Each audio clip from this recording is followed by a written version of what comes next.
Because of who this Sahabi's brother is, he's often overlooked.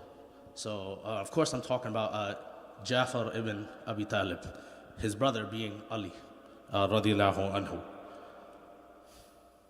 So, a quick bio about Jafar before we get into the stories of the seerah. Jafar is the third son of Abu Talib, about 10 years older than his younger brother Ali, and about 20 years younger than Rasulullah sallallahu alaihi wasallam.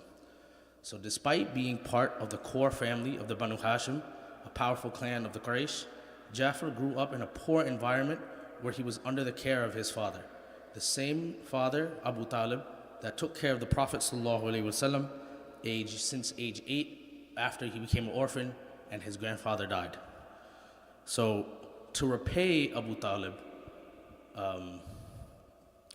the Prophet Muhammad ﷺ, when he got older and he came into a little bit of wealth, a little bit of stability, a little bit of business after his marriage to Khadija radiallahu anha, he decides to go back to Abu Talib and take in one of his sons to ease the burden and the finances of the family. Similarly, the other uncle of the Prophet sallallahu alaihi wasallam, Al-Abbas, he decides to take in the son as well. He takes in Jafar. So you see the differences between Ali and Jafar. They're slight, but it greatly impacts the relationship between the two. Meaning the relationship between the Prophet and then Jafar, and the relationship between the Prophet and Ali. So Jafar is not just a cousin to him. He's more of a best friend. He's only 20 years younger. He's more of this younger brother figure. A lot of our younger brothers, there's like 5-6 year age difference. But back then, it was very common to have a younger brother that's like 20-25 years younger than you. So, Jafar, again, like I said, he's like a younger brother. But if you were to see them on the street without knowing them, you would think that they are like genuinely twins or like brothers, despite them not actually being so. This is because their physical characteristics match up very, very similarly. The Prophet ﷺ himself states that Jafar is the most similar looking to me from my family, meaning the Sahaba of that time. Not only in looks, but in characteristics as well. So this is extremely, extremely high praise. So, the Prophet ﷺ, he's the best of humankind. He's the most beloved by Allah subhanahu wa ta'ala. And he's over here giving praise to Jafar, saying not only does he look like me, but his characteristics are the most similar to mine. So you can, this shows you just the astound praise that's given to Jafar. The characteristics of this man. These characteristics are the exact reason that when, we all know the famous story of when the Muslims have to emigrate to Abyssinia, to Habasha, that the Prophet ﷺ, he makes Jafar in charge. Jafar is a young man at this point. He's about in his early 20s. There's differing reports, but we could say he's in his early 20s, so not much older than I am. And he's in charge of an entire group of Muslims. He's the leader of the backup plan. The Muslims are being persecuted in Mecca. We all know this. They're being killed, they're being tortured, and as a backup plan so that they have an escape route, or not an escape route, but a fail-safe, that if everything goes worse, they're kicked out, they're expelled, or they're like genocided and there's no more Muslims left in Mecca, at least there's a group of them in an outside land that is still safe. So Jafar, he's in charge of this delegation towards Abyssinia, and without even knowing if the king, Najashi, he's a Christian king, the Abyssinians are Christians at the time, without even knowing if they would take in the Muslims as refugees, they go, and this is like a very risky decision, because you're not sure. You could go there and there's like 3 options. First option is that the king rejects you, you have to go back to Mecca, your plan failed. Second option is he says, yes, you could stay, and then this is the best case option. You could stay, but he's not going to treat you the same way he treats his people. You're going to be a refugee, you're going to be a migrant, you're going to have to work hard to even like break even in comparison to your life in Mecca. So when they get there to convince the prophet, to convince the king of Abyssinia, because the Quraysh, they're smart. They also don't want the Muslims to be in Abyssinia. They send Amr bin As, a very popular politician. He's a poet. He's very good with his words. They send him to the king to try and persuade him of the opposite that the Muslims want. So to persuade Najashi, Ja'far recites the verses in Surah Maryam. So this shows you the intellect of Ja'far. He recognizes the situation, and he chooses to recite the verse of Surah Maryam, which talks about the pregnancy of Maryam alayhi salam, and then the birth of Isa. So we as Muslims, we love Isa alayhi salam, we love Maryam alayhi salam more than the Christians do. Why? Because we love them the way that they're supposed to be loved. We don't love them as any divine creatures. We love them because they're human. So you could argue that the emotion when Ja'far recited the verses, Najashi felt that. This is the same emotions that a true believer is supposed to be feeling.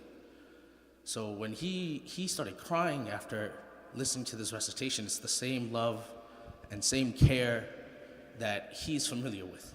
So he tells Ja'far, he's like, the verses that you just recited, this is, I'm paraphrasing of course, the verses you just recited, they are the same source as the teachings of Isa alayhi salam.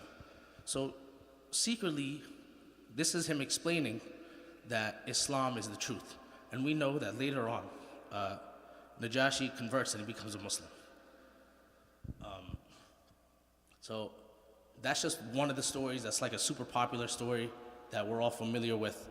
But it shows the intellect of Ja'far and the awareness of the situation he's in.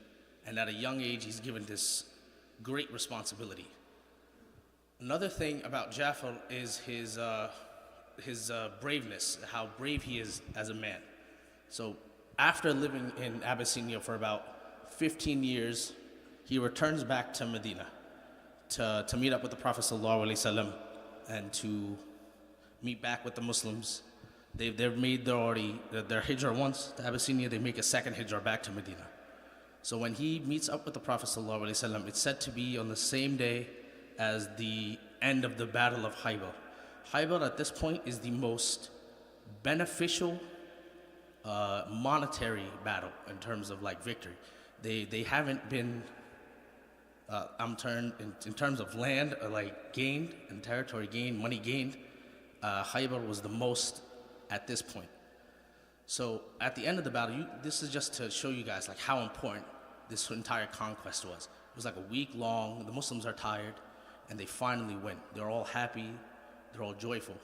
And then in comes Ja'far, and the Prophet ﷺ, when he sees Ja'far, he says, I'm not sure what makes me more happy today, the conquest of Khaybar or seeing Ja'far return to me. So mashallah, like this is how much Ja'far meant to our Prophet ﷺ, that a younger brother to him, he sees him, he comes back to him after 15 years, and he's not sure if his presence or the influx of, I can only imagine is what like similar to millions of dollars to the Muslims are. There's another report, I believe it's, okay, don't quote me on this, but I believe it's Ibn Umar. He's the one who states that the Muslims never ate to their full until after Khaybar, meaning they were starving. They never had the money until after Khaybar.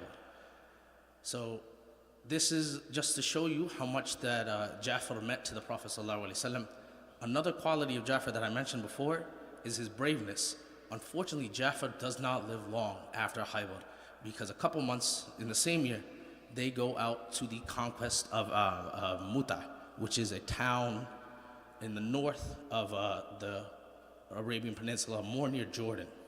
So this is where like the Christian Ghassanid tribes there reside. There was a problem with them earlier in the Sirah, but regardless, the Prophet ﷺ, he sends a force about 3,000 troops up to the Ghassanid tribes. At this point, the Christian tribes in Jordan, they contact the Romans. They let them know, hey, listen, the Muslims are coming, we need backups. So the Byzantine Empire, the most powerful empire in the nation, in the world at this time, they send reinforcements. Up until this point, the Muslims have only been fighting the Quraysh, some Bedouin tribes. The Byzantines are a totally different ball game. These are skilled warriors, they're experienced warriors, and the technology that they have is unmatched to the Muslims. So when they get there, some reports say 10,000 people, other reports have it at 100,000 people. Regardless, the story, people exaggerate the numbers, but the story is that the Muslims were severely outnumbered. So on the day of the battle, the Prophet ﷺ, he's actually not at this battle.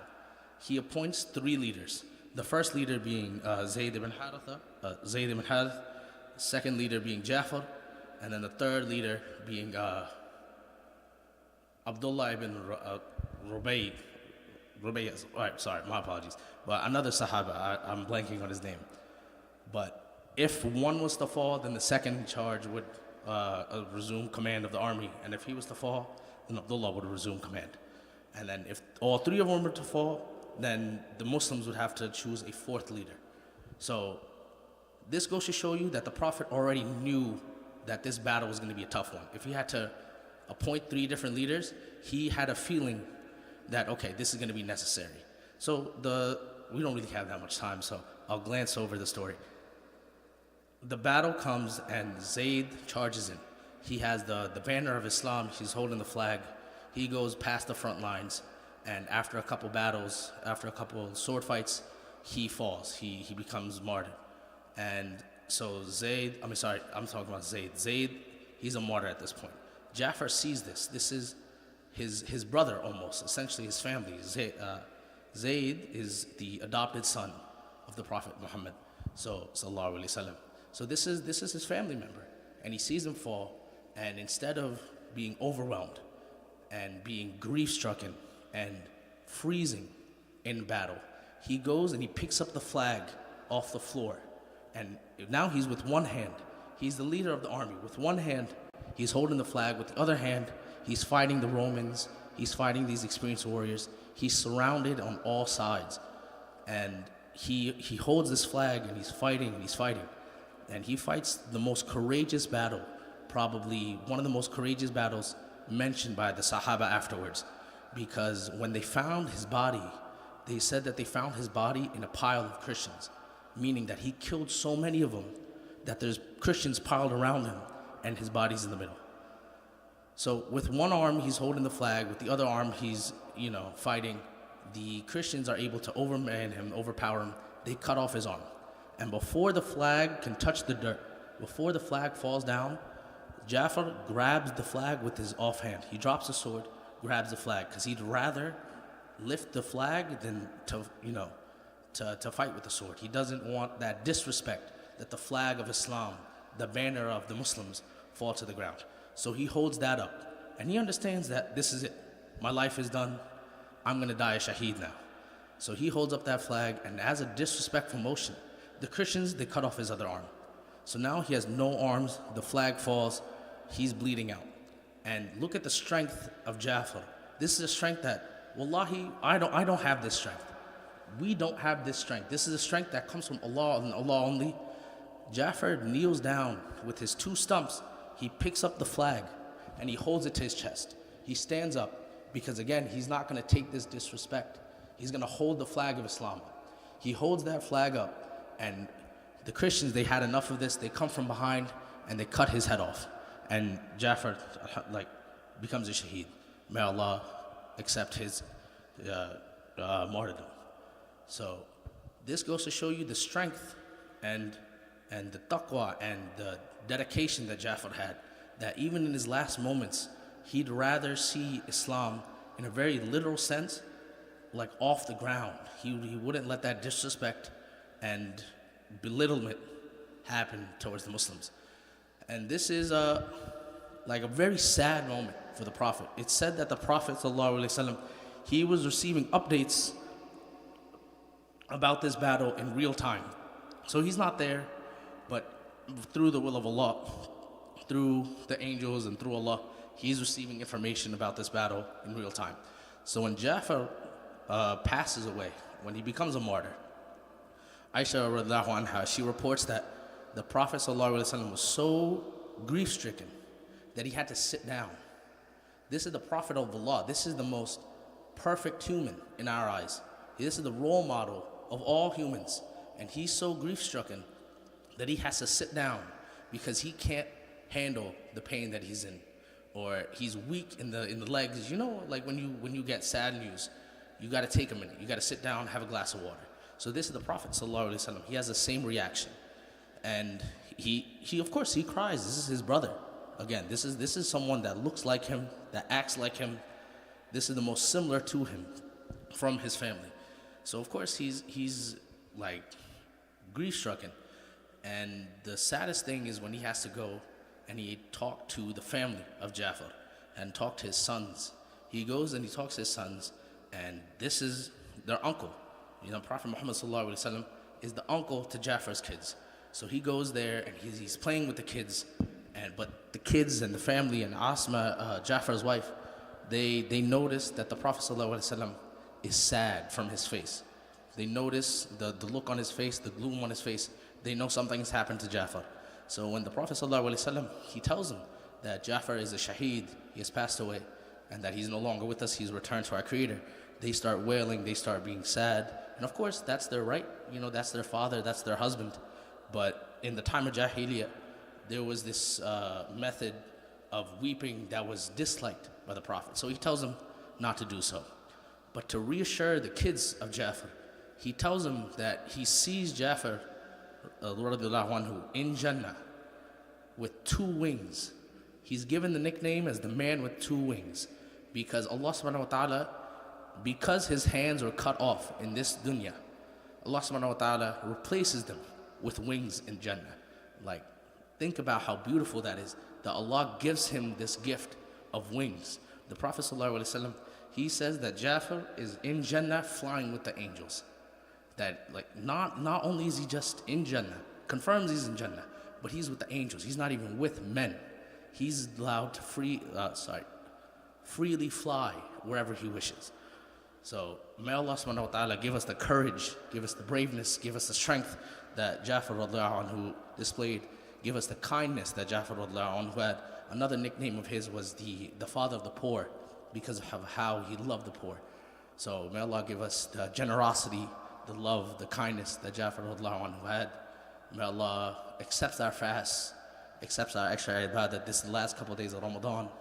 Please make dua for me, my family, for all Muslims around the world. May Allah forgive us and accept us. Ameen. أقول قولي هذا واستغفر الله.